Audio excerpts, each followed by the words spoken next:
Welcome, welcome, welcome. We are at episode 5 of Workforce at Work. My name is Shamar Heron. I'm the Executive Director of Michigan Works Southeast, and we are your workforce development agency. We make sure that we create connections to a better future. Everybody look up in the sky. It's not a bird. It's not a plane. It is one of the smartest, most humble, most respectful individuals I know. Ladies and gentlemen, Mr. Richard Chang. Rich, if I may, how are you doing today? I'm doing good, and I think I want to do a wave in honor of someone that we both have interviewed with, Emily Hines, where she goes like that. So, yeah.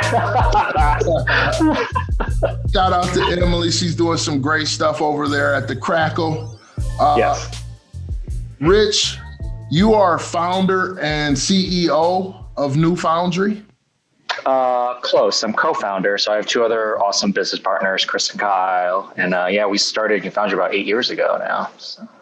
So before we get into New Foundry, before we get into some topics around entrepreneurship, I would love for you to tell our audience, and we'll really appreciate it. Tell us a little bit about yourself. Like, tell us your beginnings and how you got to where you're at now. This is going to be awesome. I'm excited. Yeah. Well, I grew up actually in New York State, a city called Poughkeepsie, where some folks may know it's about 100 miles north of Manhattan, and one of the famous colleges is Vassar College. And I ended up at UM via a kind of circuitous and very fortunate route back in the mid-90s to finish out my college degree at U of M. But how I got here is a good illustration of how we may think we have things planned out, but we really don't, because I actually got accepted to an awesome school in Long Island called Webb Institute of Naval Architecture. And what they do is they accept 25 students per year. Wow. And all you're doing is studying a double major in naval architecture and marine engineering, which is ship design. Come around my junior year there, started that, it really wasn't a good fit for me. And I really wanted to get out. So I actually took a year off from school, which is always interesting when you basically drop out of college, right? When my parents were not happy. A gap year. Yes, I definitely took a gap year, right? Worked in the industry, actually in New York City at the World Trade Centers when they're still standing. Wow. For the entity that actually writes all the standards for ships, whether they're built in the United States or if they want to come to port. Discovered I didn't like it, tried to change degrees, went to try to apply to some of the other colleges that I had been accepted to when I got out of high school. And they didn't really know what to do with my credits. U of M has the same program, but for them, it's actually a single degree. So all my credits that transferred, I actually managed to skip basically my junior year and start off as a senior. And I said, I'll do that. I'm going to just get out of the field and work. And at the time, I mean, when you're in it, you're going, what in the world am I doing? One, I'm moving to Michigan. I really hadn't left New York before. We all thought Michigan was going to be like the North Pole. There's like 10 feet of snow everywhere from what we heard about the Midwest. Ended up here and I look back and I go, oh my gosh, like I'm so glad that what felt like major hiccups in my life turned into this. Like you and I would not be sitting here having this conversation. I wouldn't be involved in the community efforts that I have. I'd probably be in New York City working a job that I hated and not be able to have the impact and the fun that I have right now with New Foundry, with the different experience I've had, and the different organizations like Michigan Works that I get to be involved in. So I've heard the saying, man plans and God laughs. Yeah. Oh my gosh. So yeah. I'm sure when you left your senior year of high school, you had everything laid out, right? Yep. You knew exactly what was going to happen. And I don't believe the University of Michigan, nor Michigan Works, nor any of the community efforts that you do were in your plans in Southeast Michigan. No, definitely not. Yeah. I mean, it's interesting how we all like to think, especially when we're in high school, we're like, oh, I'm invincible. I got it all planned out. It's going to be this straight trajectory. It's like, no, it's like this big ball of yarn right in the middle of what life actually is. Yeah, absolutely. And for our young people who might be watching this is something for you to pay attention to. You need to be flexible. You need to be malleable. Some things are going to come at you. You're going to have to take them in, analyze them, process them, and then spit out your best next option opposed to being rigid and pushing through something that may not be in your best interest. So keep in mind that it's okay to be flexible. We have Rich Chang here, co-founder of New Foundry. Rich, I wanted to give you a second to also shout out all of the community efforts that you're involved in, because most folks know you as a serial entrepreneur, right? You've had several successful businesses, but they don't know about your civic mindset. So if you want to take a moment, shout out a couple of the boards that you sit on, and really what drives you to not only be an entrepreneur and a successful one, but also try and work to give back to the community. So I know this is one of those spring up questions, and I've thought about it, but you're doing some awesome work in the community. And so I wanted to make sure we highlighted that. Yeah, I mean, all the different organizations that I've been fortunate to have them accept me into their organizations, especially in a board role, is because of an overall bigger picture of me looking at a community saying a community is exactly that, where it's everyone involved and hopefully being risen up, right, in their economic status and through the economic ladder. And so I've been involved in all these boards because they all deal with different components of what I call a care circle of the human, right? Each of us, especially as job seekers or workers. So of course there's Michigan Works, because that's super critical. I mean, you folks help us as train and place job seekers. There's the Ann Arbor Area Transportation Authority, because transportation is key, especially in this area. You got to be able to get to your job somehow, right? There's the Michigan League of Public Policy, because policy, it really gives all the guardrails of how we as businesses, community members, and organizations all operate. There's the Ann Arbor Hands-On Museum, because they deal with getting children excited, especially around STEM and other careers that they can have, and giving the confidence of like, oh, look at like really how I can get my hands involved in whatever it is, and maybe I'll be interested in making this or being involved.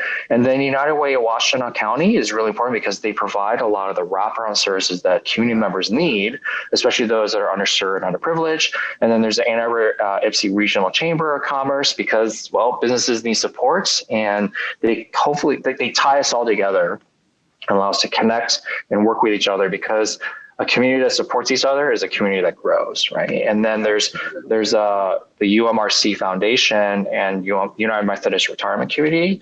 I got involved in because older adults, like I'm getting older, you're getting older, even you don't look it. But yeah, I know, it's crazy, right? But there's not enough focus on how do we support ourselves or those that are already older adults as we age, right? And it's an industry that we really need to start paying attention to, from caregivers all the way through the type of technology solutions we provide to enable us to better survive once we enter like retirement age. So Ann Arbor Hands-On Museum that can accommodate anyone from, I don't know, 6 months up. Yep. To the Methodist Retirement Organization. Mm-hmm. You cover the full gambit here, man. Yeah, and that's what I tried. I mean, there's someone that has a big influence on that, Sean Duvall, how you know. Yep. And something he said to me a while ago, he said, look, his whole reason for getting involved in a lot of boards is to get them actually, those different organizations, to work closer together, because we're all, in the end, if you look at our missions and visions, we're all around community, but we work so much better when we all coordinate. And so that's the main reason why I've been involved in all this, because I could probably be involved more serial, but that just stretches time. And I feel like time is so compressed nowadays. And so I just kind of said, let's do it all together. You say just take one big shot at all of this work, man. And let me tell you, the community appreciates you, Rich. Thank you so much for the work that you're doing, you know, on the civic side. And I try and help people understand, yes, you have your position, your work that employs you and helps you to pay bills, but you also have, in a lot of ways, a duty to society to make sure that we are interconnected, that we are engaged, that the left hand does know what the right hand is doing. And you're a perfect example of putting that work together across multiple areas to try and have a unified voice for a region. Your work goes vastly beyond just one city one area. You're covering an entire region. So again, my hat's off to you, Rich. I want to figure out how you have this solid structure and community focus, but also what sparked the interest of entrepreneurship, where in the beginning you were going to be designing ships, naval ships. I guess. How'd that happen? What happened? Because of your interest in entrepreneurship. A lot of it kind of it goes back to what you said earlier, just having to be flexible. Some of it is because I have had the privilege of parents that were very supportive and basically said, like, you can do whatever you can do. And for me, being able to watch them, right, because I had both parents basically home most of the day when I was growing up. They weren't working like multiple shifts. And seeing my dad, for instance, work on cars and doing repairs himself around the house made me realize, I think this is something I can do. Whereas if I hadn't had experience, I don't think I'd be as hands-on with a lot of things that I get involved in. But a lot of it is that I realized pretty early on that I just like having a little more control over my destiny. And I have tried, and that's the thing, right? Is we all have to kind of try different things and figure out what we do like and don't like. And I've tried, I got involved in very early startups. I also worked for large corporations. And I realized for me personally, and this isn't always the case for everyone, working for large corporations isn't really my bag, right? And so, and I got fortunate to be involved in some early startup organizations. Not all of them survived. Like 2 of them crashed and burned spectacularly, but those are all learning experiences, right? And I got to learn in every single one of these jumps that I've had about running a business, all the different aspects, all the different roles, and then especially most importantly, people. Like I know very early on in my career, when I had conflict, I didn't handle it very well. Either I would run away or I would get like super angry and be like, right? And you learn very early on, well, that's not the best way to resolve issues. And so I've had some great mentors, and I feel extremely fortunate, which is again why I'm trying to give back to the communities, because there's a lot of things that I've learned over time that I want to make sure others don't really make those same mistakes. I don't have children of my own, so I basically view the community as my opportunity to hopefully maybe teach some lessons to others that don't have to repeat my same mistakes. Each one teach one, right? Yeah, exactly. And so you take your opportunities, and to me, it's scaffolding. So we're building the opportunity for people to learn from our mistakes. And even when you talk about entrepreneurship, I heard someone say he's a serial entrepreneur. And some of you may know him, Al Newman. Al Newman says, fail hard and fail fast. And so that you can learn from them and move on. You don't belabor on the point. You extract what you need from the situation and you use it as a growth point or a springboard for what you're going to do next. So I love the fact that you were able to watch your parents as well, because most young people learn from their parents what their opportunities are. And so your parents gave you a solid foundation. And I think your mom was an entrepreneur as well, correct? Yep. Yeah. She was a chef and had her own catering business and a bunch of other different businesses based around food. But if you don't mind, like that comment you mentioned around Al, who's absolutely phenomenal community member, the fail fast, I love that. But there is another statement that I'm not saying he says, but other folks say in business where they say hire fast, fire fast. And that is one that actually I do not like because in my view, and we're with Michigan Works, we're in the business of getting people trained and the right butts and seats.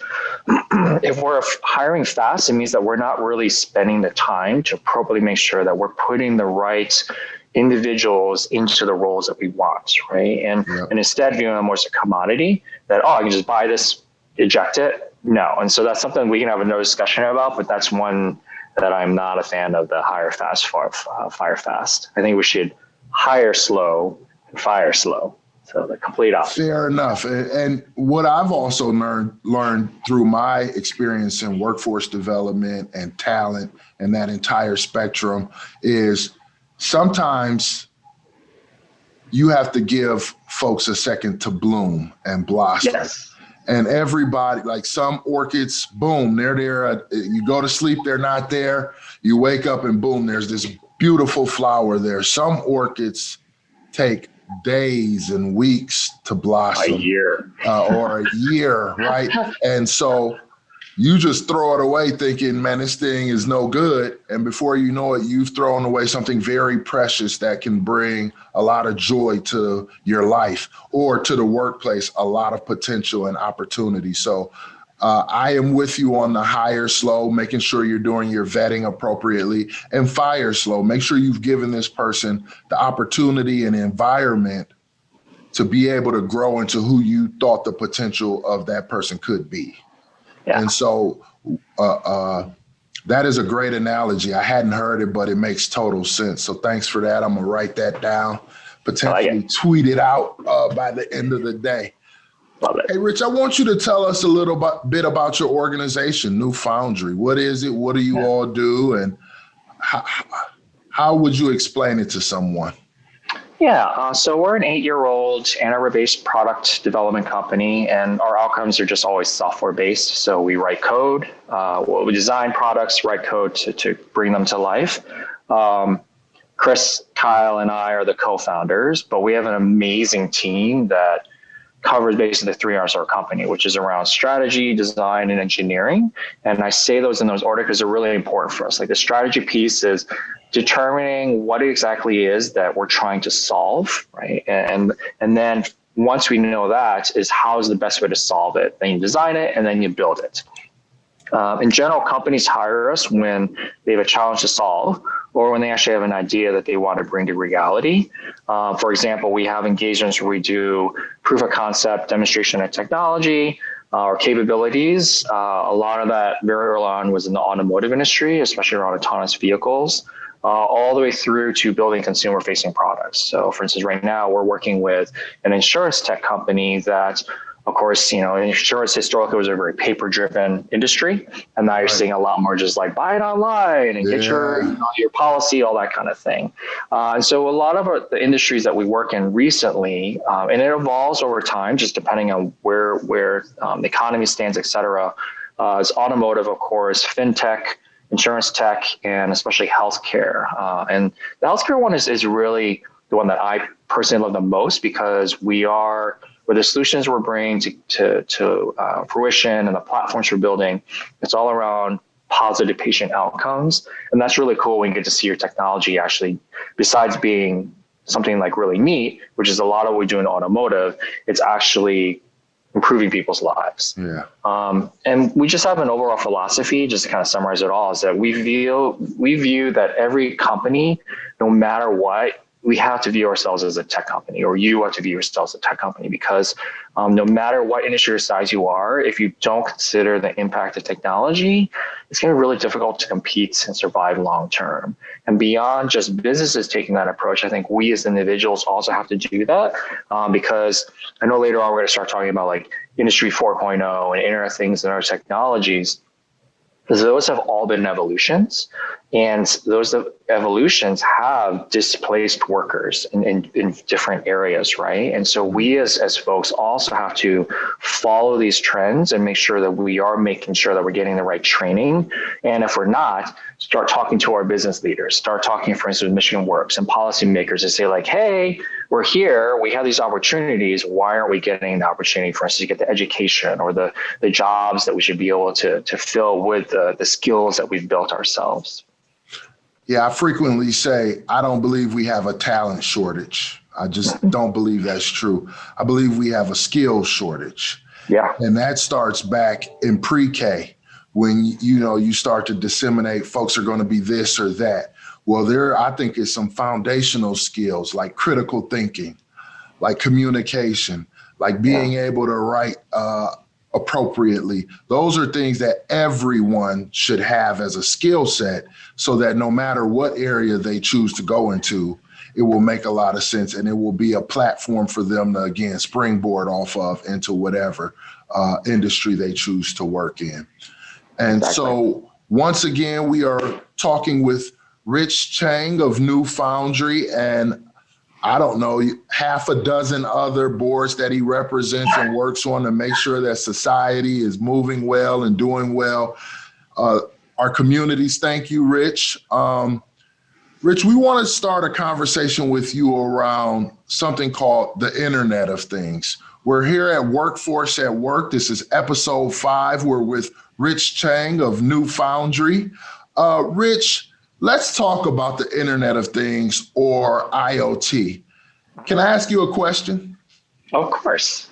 I guess this is an interview, right? How would you explain the Internet of Things to, let's say, your 5-year-old niece? Yeah, I mean, the simplest is that it's just physical devices, physical things are accessible from anywhere on the internet. And usually it's because, so that's like the basic summary, right? But to kind of dig deeper into that, it's when you have these devices and you're able to collect and share data, or you're able to access it from somewhere, or you're able to have some actions. And I know the simplest one I think most folks will relate to are like thermostats. We see so many now that are connected to the internet, and you could be halfway across the world and go, oh shoot, I forgot to put my thermostat into vacation mode. And you just get on your phone or get on a website, log in and change the settings right there. You don't have to have physical presence in front of that. And so that's the main thing, is being able to access anything from anywhere. There are some things I think that probably don't need to be connected, but that's another conversation. I think we're getting a little crazy with toasters, right, that are connected to the internet. I haven't seen that, but I could believe it. I saw a commercial where your refrigerator keeps an inventory of what is in there, and it sends you hey, Rich, you're low on eggs. Hey, Rich, the milk is getting old. You might want to get rid of it. That gets a little scary to me right there. Yeah. I mean, I understand the convenience from a shopping standpoint, but I don't know. I mean, we're going to have conversations around like my views on all of this. I think you always have that initial like, oh my God, it's a new shiny thing. You just put that technology in everything under the sun, and then you kind of retract back and go, okay, I think we went swung too far to the other end. That pendulum too far. And a couple episodes back, we had Tom Kelly from Automation Alley on Workforce at Work, and he talked about how data, and your data in particular, and your information is now a commodity, right? It is now being exchanged, bought and sold. And so you want to be careful of what information you are putting out there for people to consume and receive and use as, like I said, some sort of commodity or entity for the better or not so good outcomes that, we didn't have in mind when we created this technology, but later on, after you think about it, like, I think we went too far. Yeah, I mean, I think everyone, if at the end, one thing that I would love everyone to just always keep in the word in their mind is the word security, right? I mean, we're seeing alerts even right now going out regarding like the vaccines, right? When they're probably going to give us IDs or even proof of vaccination, and folks are posting that, taking pictures and posting on social media. This is the worst thing to do, because that has so much personal information, and identity theft is a huge issue. Yeah. Then you add these internet connected devices where not only is security protocols for large devices pretty much non-existent, they're easily hackable. You are now giving external groups access into your home, potentially, right? Especially if it's a camera or even your thermostat, where they could cause destructive things. Like the whole internet connected toaster, to me, that's a huge risk, where someone gets in there and says, oh, okay, well, let's just burn a house down, because they'll log in, take the temperature all the way up to the max, and then go, and then you're asleep and you don't even know it. Yep. And I think about, the location settings. We had an altercation at one of our service centers because a person posted, I'm at such and such, and they had an issue with someone. They posted it on a social media site. I'm here at this place. The person they had an issue with came up there, and there was an altercation over that.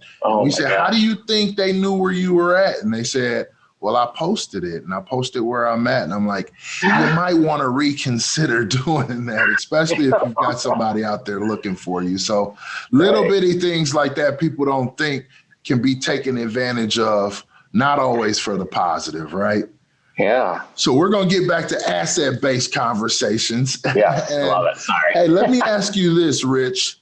Can you talk about the work that you're doing at New Foundry and any of the work that is being incorporated into Industry 4.0? Some of our viewers have heard us talk about additive manufacturing, or they've heard us talk about the work that's happening at large corporations like Verizon.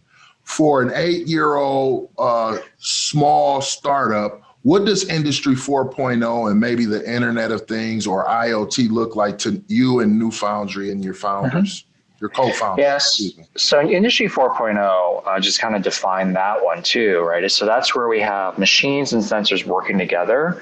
And what happens is they trigger actions without human intervention. So basically it's increased automation, improved communications, and self-monitoring, where these different machines can basically self-analyze and diagnose issues, right? Without us having to do something, which a lot of times means that things happen faster, right? You don't have to have someone that happens to notice something, look through a report or whatever. For New Foundry, we see there's just a ton of opportunity in this area. And I kind of been into 3 groupings of application. So there's consumer, there's industrial, and then there's commercial, right? And then on top of that, Industry 4.0, there's 4 kind of design principles around that. Interconnection, so that's the ability for people and these machines to kind of connect and work with each other. There's information transparency, right? So that is basically where you get a lot of data information where you can make decisions off of that. Usually it's to once you get that information, is to write the code that allows the machine to kind of do that repetitive task and monitoring over and over. Then you actually have technical assistance, where it helps with using like artificial intelligence for decision-making, problem solving, that kind of stuff. And then decentralized decisions, where now it's not like our typical chain of command right through like, say, a human-centric organization. The machine just does the thing. There's no feelings. It's just like, sorry, I'm going to shut myself down because I see a fault, that kind of stuff. And so for that, based around that, like between the different groupings, right? Or I said there's consumer, industrial, and commercial. On the consumer side, we're always seeing this with, for instance, like I said, thermostats. And then you have health monitoring, which is really neat. And up until now, like a lot of the wearables that we get, it usually just gives us information. Well, that's great. But I think now we're at that kind of line in the sand where we're all going, okay, I keep buying like these Fitbits and whatever. It tells me how many steps my heart rate is. What do I do with this information? Yeah. What's next? Yeah, like how does it help me improve myself as a breathing, living organism in this world? And I think we're going to start seeing more companies pop up that are now saying, okay, we have all this data, like what Bill and talked about. What do we do with that? So there's a huge opportunity there, and if you as a company can figure out the trends and information you can do to predict future performance, et cetera. Industrial, you'll see it especially with agriculture. And in maintenance, from our cars to machinery or whatever. And then commercial, that's where we're going to see a lot, right? And we're seeing a lot with autonomous vehicles, where there's traffic monitoring, there's fleet management, things like in hospitals and hospitality, like hotels, where this technology is really helping them provide increased customer service without having to hire a huge number of workforce, which is always a flip side, right? Because people are always concerned about, shoot, we're automating so much and we're putting people out of jobs. So that's where I talk about where we as humans need to follow the trends and figure out how can we help out. Because when you create these solutions, someone has to want to identify it, someone has to design it, someone has to build it, someone has to support it. So we just have to shift where our training is going and make sure that we're actually still part of these evolving times, but we're not putting ourselves out of business or out of a job. And so there's that human element that you and I have talked about, right? And the human element is taking the fear out of innovation and evolution and inserting our own way of engaging. So someone's still going to have to maintenance these technologies. Someone's still going to have to program them. Someone's going to have to design them, as you spoke about earlier. And so we need to get rid of the fear and understand that there is a lot of opportunity, because this is just the evolution of life, right? So industry 1.0, we could say, was fire, right? Yeah. Industry 2.0 could potentially be seen as the steam engine that revolutionized intercontinental transportation. Industry 3.0 was the internet that brought us access to information. And Industry 4.0 is the Internet of Things and interconnectivity. And we can go into our favorite grocer, put in a number, scan our products, and next thing you know, you got coupons in the mail for the products that you're buying frequently, right? And they say, hey, we've noticed these trends. We're going to give you a discount because you've bought these items from us frequently. So here's 50 cents off grapes and $1 off, your favorite chips. And I say, oh, wow, that's a little scary, but guess what? I'm going to go use these coupons to my advantage. And so as long as we keep a positive tilt to this growth in technology, we're going to be all right. It's when we let fear dictate to us and tell us why something won't work is where I see the problem starting. But we have a lot of opportunity for not only design and implementation, but that back end of access, maintenance, as well as just a host of other areas for us to contribute. As we wrap up, Rich Chang of New Foundry, AKA the best hair in the land. Oh my gosh, just COVID hair. I'm going to show this to all your viewers. Look at this. I mean, that is some COVID hair going on here. Now listen, let me try that. Oh, wait, hold on. All right. Last question, Rich. What are some parting words for the viewers? If you had the opportunity, I'm giving you the opportunity to share some parting words with our viewers of Workforce at Work here on episode 5, what would those words be?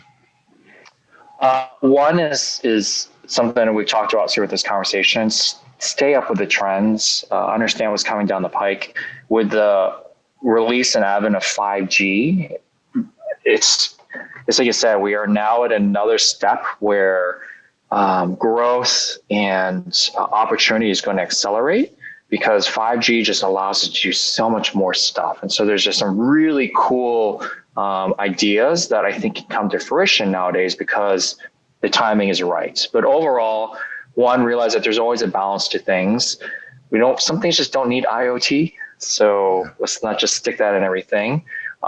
Remember that, yes, it will replace some jobs, but that unfortunately is going to happen. So let's make sure we're best positioned to still be a part of that. And that's where you have to let those folks know when we feel like we're not getting our fair shake, right? So like I said, that's Michigan Works, our policymakers, other leaders in the community.